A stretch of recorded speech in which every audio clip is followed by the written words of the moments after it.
ahead and you can follow him on Instagram at, I got it, word.magician. Please welcome Kevin. Thank you. It is a normal weekday, May 2021. I'm at home, my phone rings. I look at the display and see the name, and I answer. Hi. Now, this is not just a call. This is the call. This is the call that I've been waiting for almost my entire life. Now, you may be wondering, how the hell does a single call have so much weight? Right? And in order to explain you that, I have to take you back in time, way back in time, precisely to 27th of November, 1985, when flight KL 866 departs from Seoul, South Korea, and is on its way to Amsterdam, the Netherlands. On board, business people, family, friends, tourists, either going or coming home. But for two people on board, this flight is not just an adventure. This flight will become the bane of their existence. You see, as the gate opened, Ahn Mi and Ahn Kwang Soo boarded. And as they landed in Schiphol, they would be known as Brenda Groen and Kevin Groen. You see, me and my sister, we were adopted. Now, educational pause. Whatever they've told you about adoption, especially the media, fuck that. I can tell you three things about adoption. One, it is never-ending grief. Two, it is compounding loss. And three, it is eternal grief. Back in the story. You may look at me and think, well, compounding loss, never-ending trauma, eternal grief, you seem awfully okay there on stage. You're telling a story, you're looking handsome, you're looking fly as fuck, and to all that I say, hell yeah. But that's the surface, right? And on the surface, everything seemed fine, right? There was food on the table. There were clothes to wear, predominantly second-hand clothes, but still clothes. Me and my sister played competitive volleyball. We swam competitively. I made it to the nationals, won even 2 medals at the Dutch championships. We went to school, elementary school, high school. We did pretty well in high school, so well that my sister went on to study medicine and became a doctor. And I, who had no fucking clue what to do with my life, ended up studying business, because that's what you do, and ended up becoming an artist, because that's what clueless people do. Truly holding on to the stereotype that in every Asian household there will be a success story and a disappointment, right? Because while my sister heals bodies and I heal soul, there's only one real doctor, right? So on the surface, everything seemed fine. But below the surface is a different story. And if we had only had the awareness, if we only had the language, if we only had the knowledge, we might have caught on to that.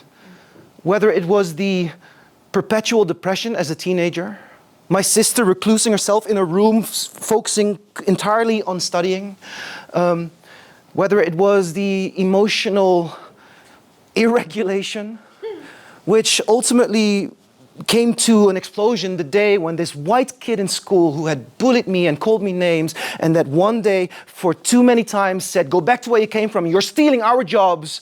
And I, in a fit of rage, jumped at him, put my hands around his neck, and I wanted to kill him. And if it wasn't for the other kids in class, because it wasn't the teacher, I don't know what would have happened. But we all know, right, boys will be boys. So we never thought about racism. We never thought about adoption trauma, not even when I requested plastic surgery. It was just normal teenage angst, right?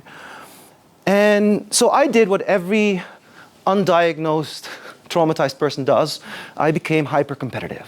Because I thought, I realized I cannot win the social competition from the name-calling, the racism, the bullying, I would never date an Asian guy. Oh, you must have a small dick and I see it. Or to, hoe lang is een Chinees, hanky-panky Shanghai, Corona Chinese, cancerous Chinese, go back to where you came from. I learned already as a young kid, without having the language for it, I will never be accepted.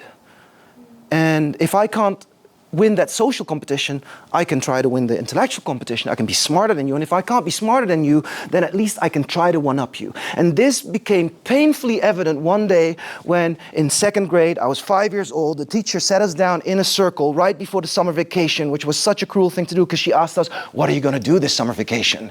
And this is one of the most cruelest things for poor people. Yeah. And so the circle went around and it was Italy, Asia, America, France, camping, and it got closer to me and I was panicking. I didn't know what to say because I needed to one-up them. And so when the turn finally came to me, I said, this summer I'm going back to South Korea. Dead silence. The teacher looked at me, big eyes, completely baffled and said, this is amazing, Kevin. And then she ran out of the classroom, came back with the dean of the school, and said, tell the dean what you're going to do this summer. And I said, I'm going to go back to South Korea. And the dean, again, emotional and amazed, like, oh, that's amazing. Spoiler, I did not go to South Korea that summer. And that became painfully evident in September when I had to go back to school. And all the kids and the teacher asked me, how was South Korea? And I had to confess and I had to come clean that it was all made up. But a seed was planted. And I think my body knew something already that my mind did not yet understand and my mouth did not have the words for. My body was longing for South Korea. And so from that day on, every time someone asked me, what is your dream? I said, I don't have any dreams, but just one day, I'll go back to South Korea. When people ask me, what do you want to be when you grow up? I said, I don't know, but one day, I'll go back to South Korea. When they asked me, what is on your bucket list? I said, I don't have many bucket list items, but one day, I'll go back to South Korea. The problem with one day is that one day is forever. One day is perpetual. One day is never ending. One day turns into another day, turns into another day, turns into another day, and then it becomes never, ever, and then it becomes an excuse. And that became painfully evident one day when I was sitting in a restaurant at a table in Perpignan, southern France, where we had just finished and I was co-organizing a conference about renewable energy, sustainability, circular economy. And it was the last day and we went for dinner with some of the speakers and some of the organizers and some of the attendees. And we were sitting there was a Lebanese-American man sitting there was an American woman sitting there was a Canadian man sitting there. And we were talking about life and identity. And then the conversation turned into goals. And they asked me, Kevin, so what's next for you? And I said, one day I'll go back to South Korea. And Rob, the Canadian guy who's a friend of mine, he said, well, when are you going to go?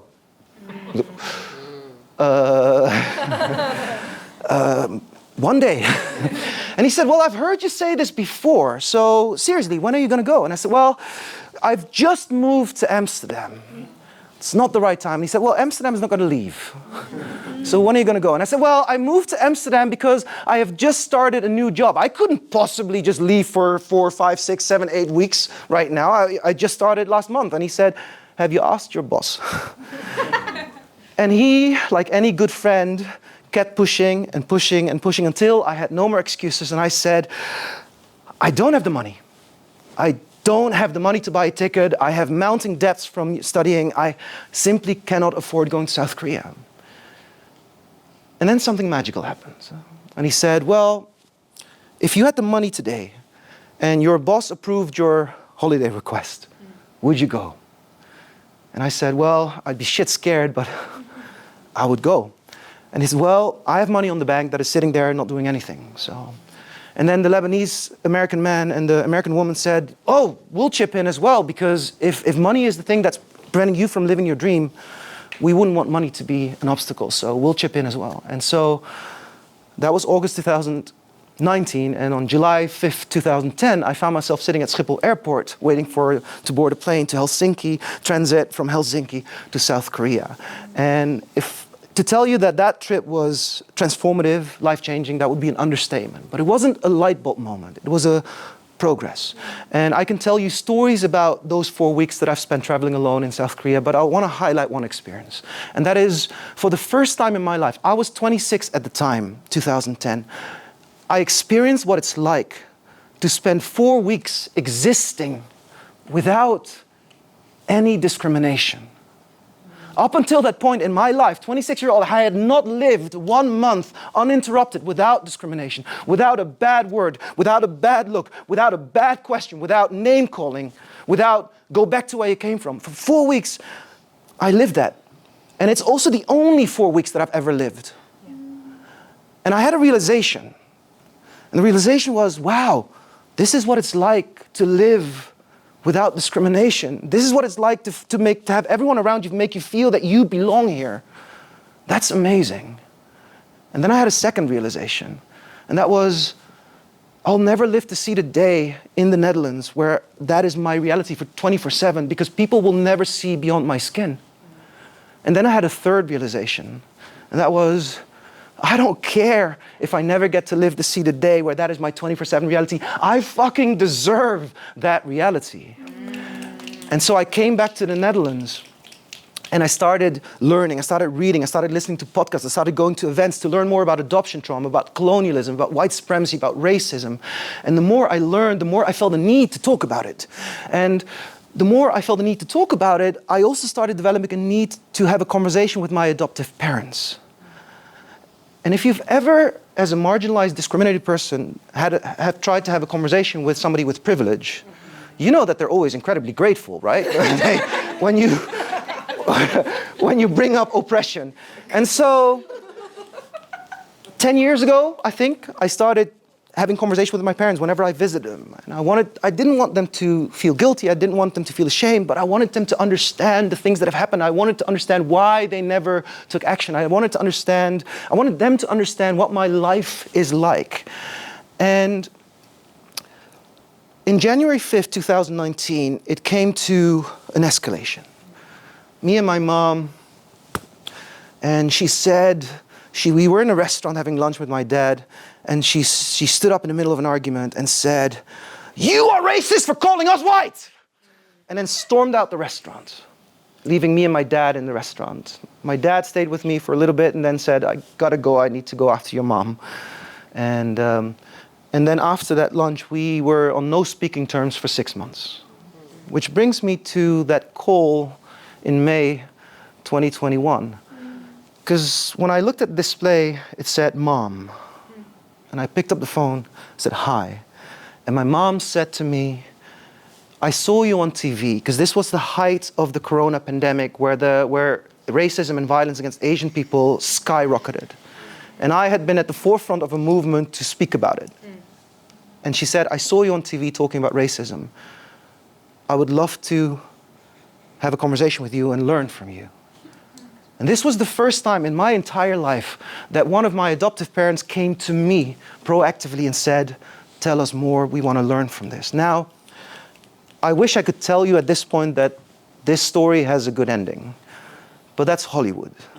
And life is not Hollywood. And so after that May day in 2021, we did have conversations, and it was an up and down, it was a roller coaster, and it was a lot of downs, more than ups. And me and my mom have still not had that conversation, but last year I had a realization. And I thought, I am done waiting. You see, I know who I am. with the trauma, with the loss, with the grief. I know who I am. And there's a lot of things that I don't know, but I know who I am today. And so I made a decision last year. I said, I'm not going to wait for my parents, because maybe adoption will, with all the love that exists between me and my adoptive parents, maybe adoption will always be the black hole in our relationship. But I don't know how long my parents have to live, and I don't even know how long I have to live. But I can't wait for their approval.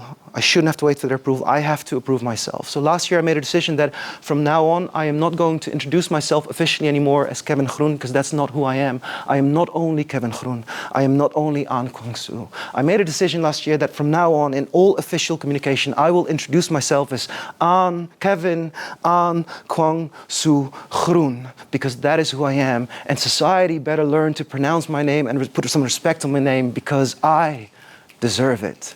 Thank you very much.